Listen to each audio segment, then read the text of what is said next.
Welcome to Fundamentals of Functional Analysis, Math 5740 here at East Tennessee State University. I'm Robert, Dr. Bob Gardner, and let's start at the beginning. Let's look at some online notes.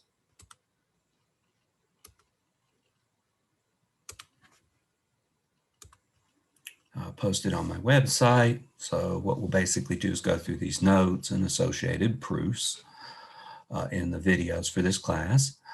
The primary source is a first course in functional analysis by Promislow. As a supplement, we're going to use Real Analysis with an introduction to wavelets and applications by Hong, Wang, and Gardner. I wrote the chapter on the Hilbert spaces, and that's the little piece of this book we'll use as a reference. Otherwise, it's mostly Promislow's book as a reference. Okay, so let's start in chapter 1.1, linear spaces and operators, and some introductory comments really about the content of the class and how this class is a touch unconventional for a functional analysis class. We're going to try to streamline things a little bit, and we got our reasons for doing that. All right, so traditionally, the analysis classes taken by graduate students would be, well, as an undergraduate, senior level analysis 1 and 2. When you see these red fonts in the notes, there's, in the notes posted online, there's hyperlinks to notes from other classes or outside sources, but the red fonts will indicate that there's a hyperlink there. If you will go to my online notes and pull up the PDF files, then you can click on these to access those other websites. But senior level analysis 1 and 2, standard introduction to analysis for math majors is the traditional first class on analysis. Real Analysis 1 and Real Analysis 2 is a graduate-only level analysis class. It's usually the second analysis sequence one would take, and following that, one would take functional analysis, maybe complex analysis is somewhere in the mix as well. But from a perspective really of real analysis, these are the three sequences that are common. In the senior level class, really you just deal with calculus done in a rigorous way, in an axiomatic way. The real numbers are defined as a complete ordered field.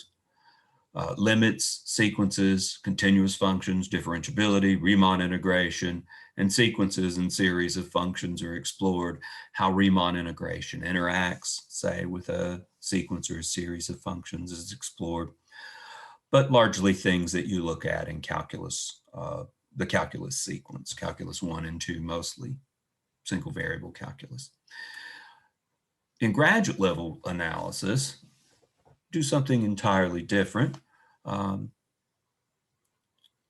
Riemann integration is generalized by introducing Lebesgue measure, the Lebesgue measure of a set, and Lebesgue integration is introduced based on that Lebesgue measure.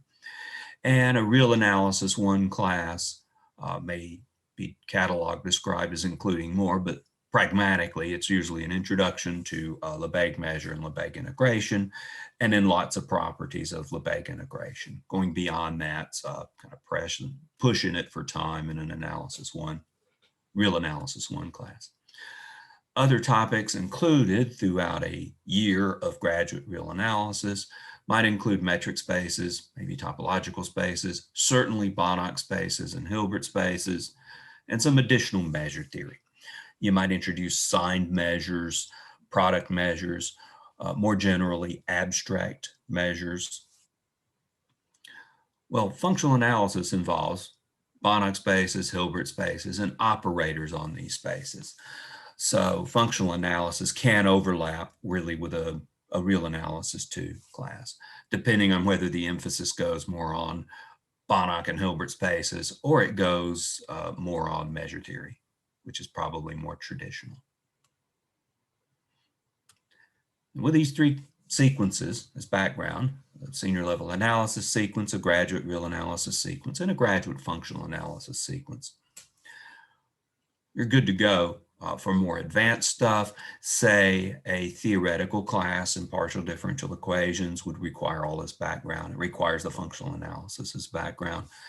A probability theory class, a more involved probability theory class beyond, pick a card, any card. What's the probability? It's an ace, but more of a measure theory based probability class, more involved than you would see in a math stats class as well. That requires a background in functional analysis. So this functional analysis stuff is fairly fundamental for additional topics, PDEs, theoretical PDEs, and a more intense probability theory class. And I've got a few notes at this stage. They're incomplete, but so there's some notes out there on measure theory based probability class. Now, the way we've done things at ETSU in the past were to consider some of these functional analysis topics in the graduate real analysis class. And the reason for that's been, we only have a master's degree here, so you're in and out of the graduate program at ETSU in 2 years. And it's rough to get through a year of graduate real analysis and even a single course in functional analysis that has that real analysis as a prerequisite. So the way we've done it previously is to kind of sneak some of the functional analysis into the real analysis class, and that has to do.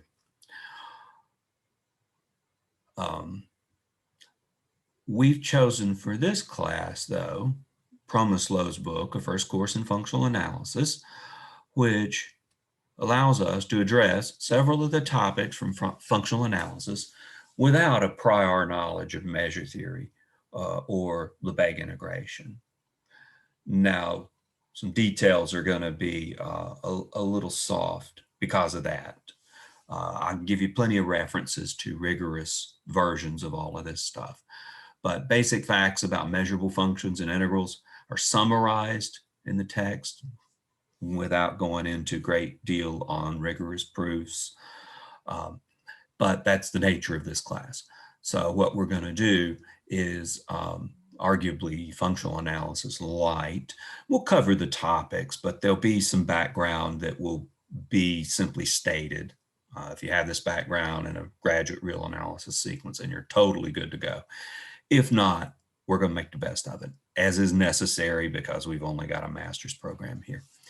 If you'd like to see some more detailed traditional approaches to functional analysis, I've got a link to a web page that includes, or soon will include, or someday will include, notes based on Reed and Simon's functional analysis book.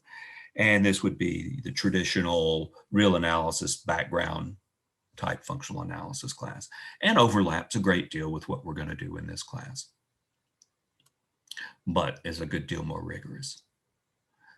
All right, so the topics of this class, what is a functional and functional analysis? Well, let's deal with it with a following comment. Think of a function as a mapping of numbers to numbers for this conversation. Of course, a function is a mapping from one set to another in its most general form, and those sets could be anything. But traditionally, as an analysis student, you've dealt with functions as mappings from the real numbers to the real numbers set. An operator maps functions to functions. So operators, I mean, arguably they are functions themselves, but I'm trying to establish a justification for the idea of what a functional is. But think of an operator as something that maps functions to functions, like the differentiation operator. Anti-differentiation with some details ironed out to make sure you get a well-defined operator. What do you do about the arbitrary constant becomes a concern there. But think of operators as mapping functions to functions, and think of differentiation primarily. A functional, on the other hand, maps functions to numbers. So an example of a functional would be a definite integral. So definite integrals take functions in and give numbers out, assuming those functions are integrable, depending on the type of integration we're dealing with. If you've taken a real analysis 2 class, then you've dealt with bounded linear functionals on LP spaces and seen that they can be represented in terms of integrals. So there's something for us in functional analysis in particular, pretty fundamental about integration, which is why integration is such a necessary background for this, or at least some properties of integration. So what a functional is a mapping from functions to numbers. And that's a touch informal, but that'll do for day one to deal with what actually a functional is. The text describes this course as the study of bounded linear operators on normed linear spaces. So as an operator, we'd be mapping from one normed linear space to another normed linear space. So we start with a study of linear spaces. You'll notice linear spaces are actually just vector spaces, linear operators, mappings from one vector space to another. You've dealt with a lot of this in linear algebra. When you have a linear transformation from Rn to Rm, it's represented by a matrix, an m by n matrix, or is it n by m matrix? But linear transformations between classical vector spaces, the Rn vector spaces, and any n-dimensional vector space with real scalars is isomorphic to Rn. So that's moderately general, but finite dimensional is a bit of a constraint we will liberate ourselves from in here. But you see linear transformations between Rn and Rm represented by matrices. So linear algebra is really the most essential background, and being conversant in linear algebra will be necessary for this class. One thing we will do, as I suggested, is we're going to get over this finite dimensional vector space stuff. Really, you know everything there is to know about finite dimensional vector spaces, and you know it from linear algebra. Because you know an n-dimensional vector space with scalars from the reals is isomorphic to Rn, and you deal with Rn as a vector space in sophomore linear algebra. So we're here to deal with linear spaces, if you like, vector spaces, but more exotic vector spaces, really infinite dimensional vector spaces. If I were me, I would say this course is about bounded linear operators on infinite dimensional normed vector spaces to give a broader idea of what's going on. Really dealing with finite dimensional operators even that's dealt with in linear algebra. So one of the early topics we'll deal with will be a rehash of vector spaces. Really a slightly different terminology. We're going to call them linear spaces. You might come into this burdened by the thought that vectors are always, n tuples of real numbers. And maybe not here.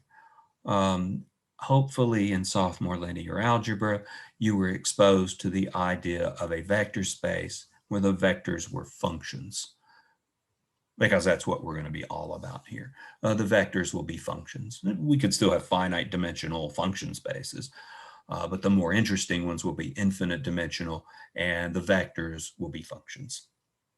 And you might see this in solving certain differential equations, where the solution comes out as a solution space and it's spanned by some kind of fundamental solutions. So that's the plan. And chapter 1, fairly brief, so we'll get through this quickly and get into the chapter 2 stuff where things start to really pick up. So I will see you in the next video, and we'll look into section 1.2. Have a nice day. See you soon.